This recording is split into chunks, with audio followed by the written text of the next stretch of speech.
Очень правильное, дальновидное такое решение. Педагог-репетитор балетной труппы Наталья Семеновна Посельская. Я как хозяйка, вот артистов балета, как учитель, педагог-репетитор хочу сказать, труппа малочисленна, но она настолько сильна, мобильна. У нас прекрасный академический ансамбль кардебалета, который в миг может превратиться в индивидуальность большую. И я всех поздравляю. Мне очень почетно. Моя мама первая балерина, и я отдали всю жизнь хореографии. И я буду первым педагогом-репетитором театра оперы и балета. Поздравляю всех! Теперь обратно.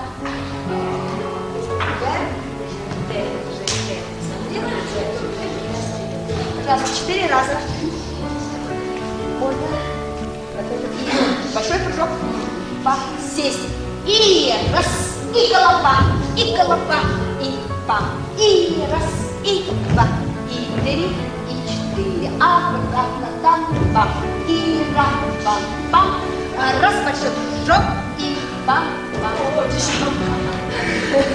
Тяжелый случай.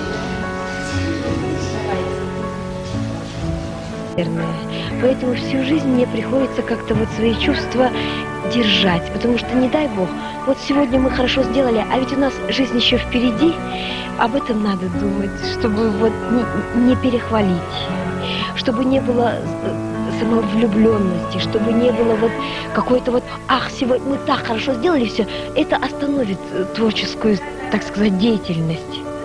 У меня лично так. И я поскольку невидимый труженик, я должна сохранять всегда их в форме. Поэтому я, видимо, все время вот такая сердитая. Вот. Радостной-то редко бываю. Но, по-моему, Наталья Семеновна, сегодня вы имеете право на радость. Вы это заслужили. Ой, даже не знаю. Ну, наверное. Ну, вообще-то, вот честно сказать, я очень рада за артиста. Очень рада. Вы великолепно стоите на плане. Чем страдаем мы немножечко в Москве?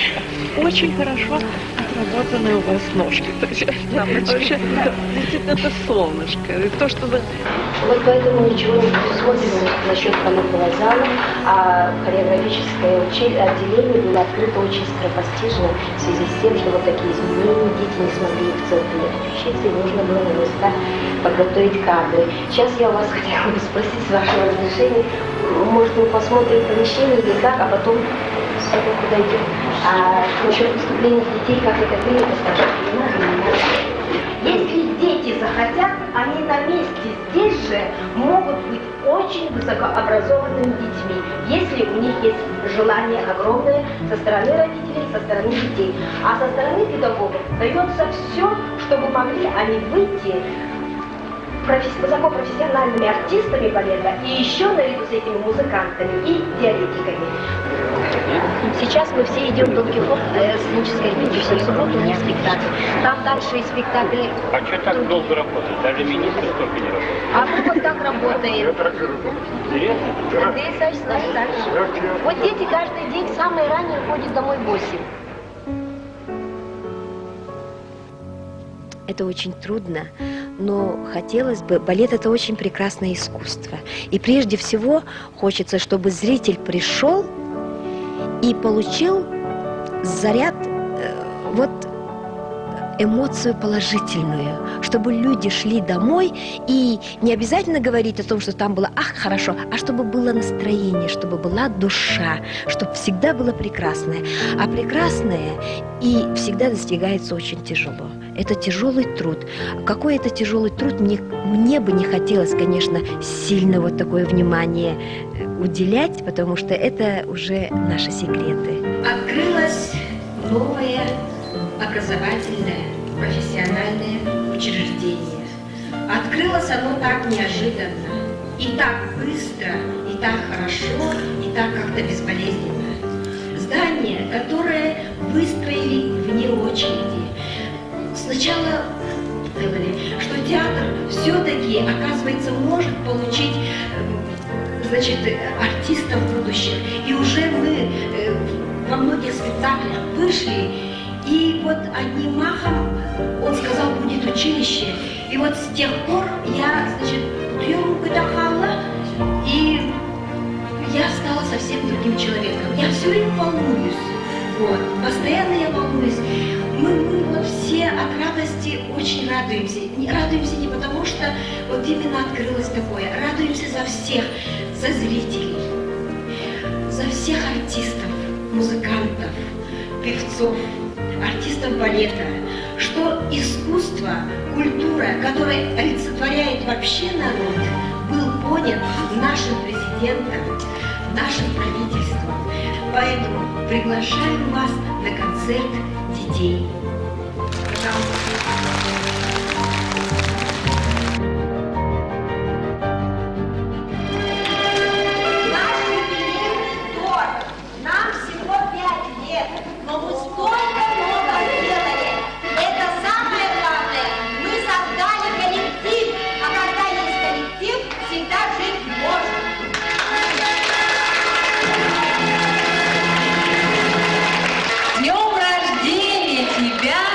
Школа родная.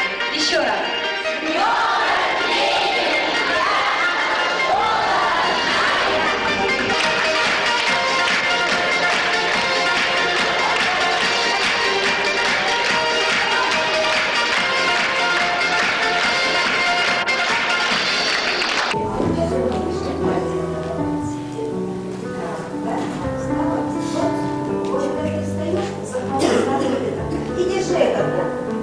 А ты перейди. Вот и все, захвати этот бок. А ты перейди, поясни. Она хорошо сейчас держала. Мария Николаевна, университет издательства так обязательно? Кто? Злота.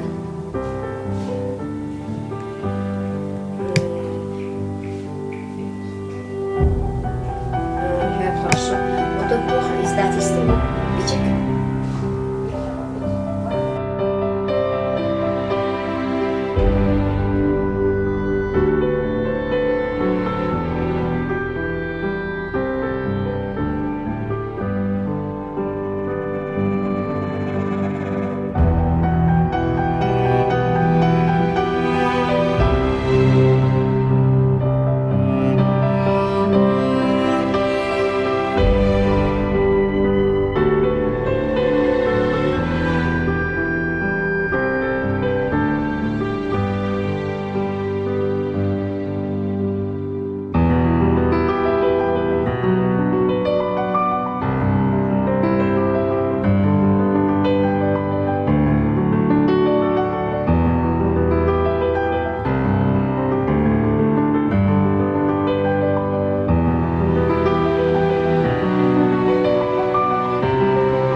В идеале я самый правильный эксперимент советской власти, который бы хотели. Это Идеальный человек, да? идеальный бы человек. Советская власть хотела создать. И еще почему советская власть? Потому что у них тоталитаризм, потому что они сердятся, потому что они какие-то немножко грубоватые. И в этом и получилось. Потому что добрый такой человек, он, наверное, где-то что-то, да, кого-то пожалеет, кого-то что-то, как-то вот так вот, да, поймет другого все. А я и не понять не могу. Положено, положено.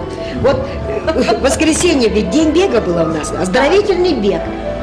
6, 7, 8 человек из членов нашего коллектива не пришли.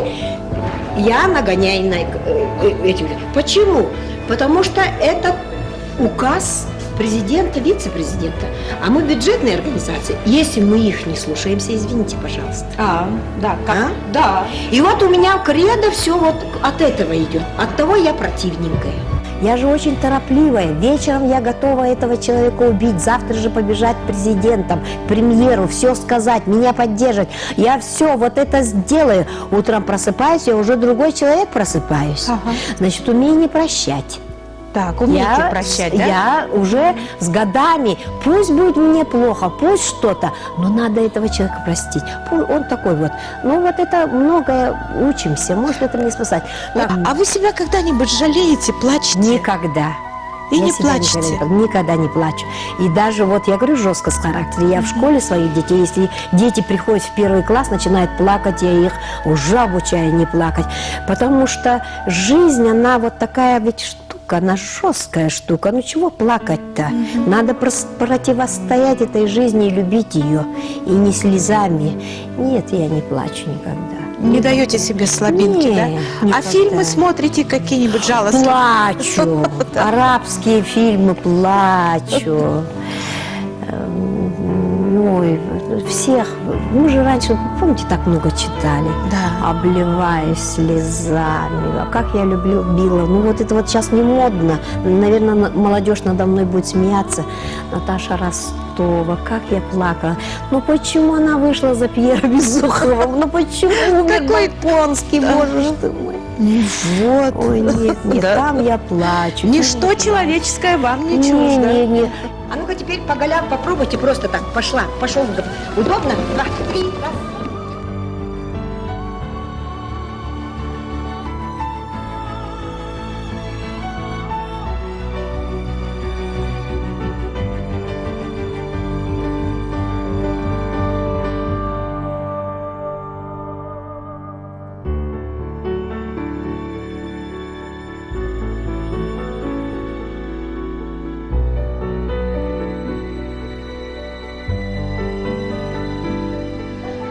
Знаете, у нас такая профессия, вот классического танца, такая профессия, она разложена по грамму, как математики.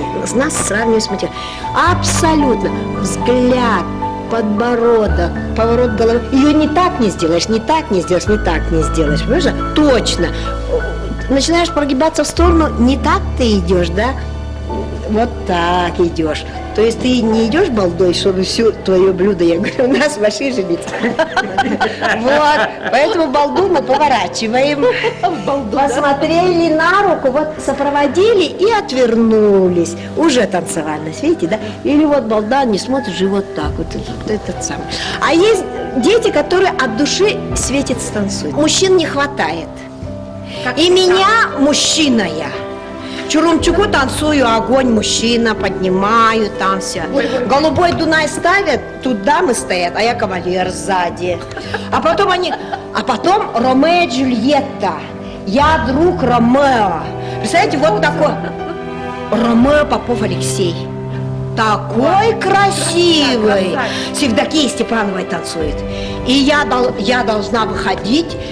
выходить друг Ромео, шпага, и кидаю ему рапиру.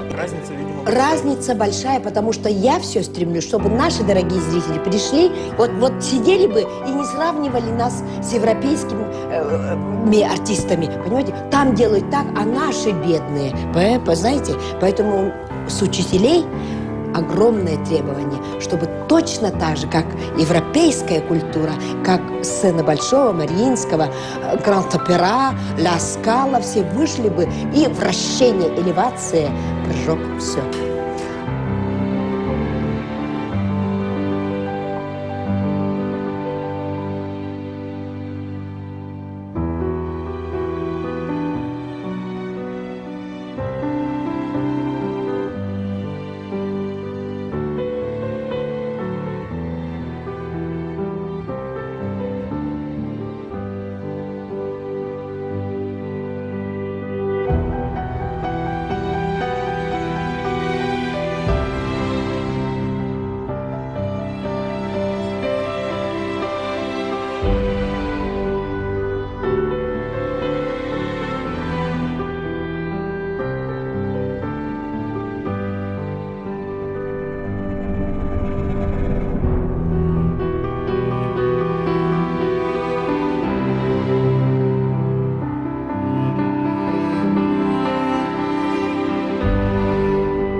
Жизнь ведь живешь очень коротко, вот, и сложно.